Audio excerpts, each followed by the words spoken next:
In the top stories, 6 murder accused remanded to prison.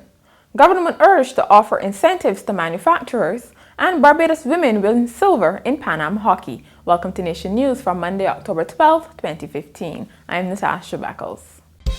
No matter where you are in the world, at home or abroad, Nation News keeps you connected with what's happening in Barbados through our website, video newscast, and online e-papers. So stay connected with Nation News. Your time, your way.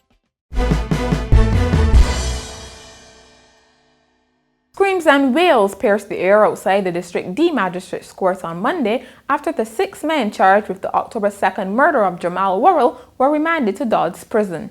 One young woman collapsed and had to be assisted by others, while many were moved to tears as the men were hustled into a police vehicle and driven away. The 6 accused are 21-year-old Dario Theo Mitchell, 34-year-old Rory Japheth Graham and his twin brother Rio Seth Graham, 39-year-old James Matthew Miller, 20-year-old Alex Akeem Jacobs, and 21-year-old Chad Akeem Chatterton. They will return to court on November 9th. Mr. Worrell died as a result of a gunshot injury sustained at Bleak Plantation near Indian Ground, St. Peter. His relatives told Nation News they were pleased the police had made arrests and they were confident justice would be served. Executive members of the Barbados Labour Party's Christchurch West branch, who are trying to get Member of Parliament Dr. Maria Agard ejected, are being advised to step down. Former BLP Chairman George Payne made the call as some branch members remain at odds with the embattled parliamentarian over her representation. Mr. Payne was particularly perturbed by reports that some people joined the executive simply to get rid of Dr. Agard, saying this is simply wrong. I would say that any person on the executive who has this as their agenda should actually resign. I recall a few years ago there was an election for Christchurch West, and the political leader at the time did not get his way. And those individuals who felt unfeared or disappointed or whatever, they resigned from the branch. Now you have people jumping on an executive simply to get rid of an individual, and this is wrong.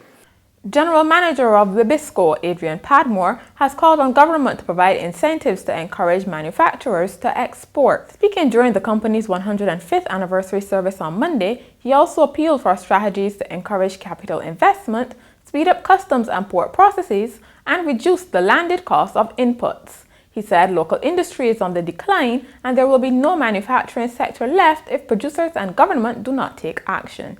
Mr. Padmore was, however, positive about the future of Wibisco. Our goals this year are to install new equipment in our plant, continue to develop new products, and enter new markets. You see, we're just using 50% of our available capacity in the plant. So success in these new ventures will require an extraordinary amount of teamwork, driven by an understanding that these opportunities are time-sensitive and that we operate in an aggressive and competitive environment. So if we snooze, we lose. The future for Wibisco is full of opportunities and challenges. Member of Parliament for St. Philip North, Michael Lashley, is appealing for financial support for an educational program in his constituency aimed at helping primary school students. Speaking during a graduation ceremony on Saturday evening, Mr. Lashley said the initiative has been very successful over the past 3 years. However, he said he wants to expand it to include a computer lab and a mobile library. Mr. Lashley says such interventions could help to reduce deviant behavior, including vandalism of school buses. As Minister of Transport, I suffered recently because, of course, my buses were damaged and we had to take the bus off the road for 2 days. Windows damaged and everything damaged cost us close to $3,000 to repair.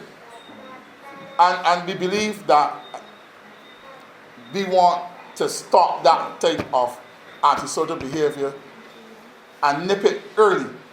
Several residents visited Dodds Prison on Monday for an open day, which formed part of a week of activities. Coordinator Sophia Sanford said the response was overwhelming as several people turned up to tour the facility, sample foods, and receive medical checkups and spa services.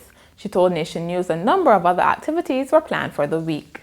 On Wednesday, we are going to have volleyball and netball that is going to be here at DOS from about 3 p.m. On Thursday morning, we're going to have the Superintendent's Parade, which is an in-house activity. And on Friday, we're going to have a staff family fun day, where we're going to have the different units competing against each other. We're also going to have the children of our staff members here, and they too will be involved in the activities. We're going to have a barbecue and so on. In sport, Barbados won a silver medal at the just concluded Pan American Women's Hockey Challenge in Peru. On Sunday, Barbados went down 3-1 to Brazil in the championships match and also qualified for the 2017 Pan Am Cup. Coach Nku Davis was very pleased with the performance. The team came here with a goal at the tournament to qualify for the Pan Am Cup, and we achieved that. We went on to try to achieve the secondary goal within the tournament. The ladies had a rough start of it, and eventually, I guess they couldn't pull it off in the end, but it was a very impressive performance, and we have many good positives moving forward from here to build on. It will be the Barbados women's second appearance at the Pan Am Cup. They placed 6th in 2004. And finally, a dummy placed face down in a Detroit woman's front yard as a Halloween prank has prompted repeated visits by police. Officers showed up at Larethia Haddon's home 3 days in a row in response to calls from concerned people. Miss Haddon puts the dummy in a different location in her yard every morning and watches the reactions of passers-by as she sips her coffee. She said some have attempted CPR, and once they find out it's a dummy, it's hilarious. And that's Nation News for Monday. For more news, log on to nationnews.com as well as YouTube, Facebook, and Twitter. Remember to pick up your Daily Nation on Tuesday or subscribe to our e-paper. Thank you so much for joining us.